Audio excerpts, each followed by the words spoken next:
बसवला त्यांनी, घेतली नाही जावळी त्यावेळेला. पण हाच फिरला नंतर. हा ज्याच्यावर उपकार करायला जावं ती माणसं कशी फिरतात वेळ आल्यावर. कोणीतरी कान भरल्याच्यानंतर हा माणूस फिरला. शिवाजीराजे चिडले. शिवाजीराजांनी एक त्याला पत्र पाठवलेलं आहे. यांनी उलट पत्र पाठवलं की स्वतःचे घरी मुस्तफत राजे म्हटल्यावर कोणे मानितो. तुम्ही स्वतःला राजा म्हटल्यावर कोण मानेन. राजा आम्ही, आमचा देव श्री महाबळेश्वर, त्याचे कृपेने दाईमदारी दरपिढी राज्य जावळीचे करतो.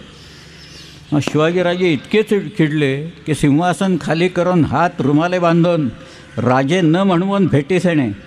ह्यांनी उत्तर पाठवलं की उद्याही येणार असाल ते आजच या, दारोगोळी महजूद आहे म्हणून.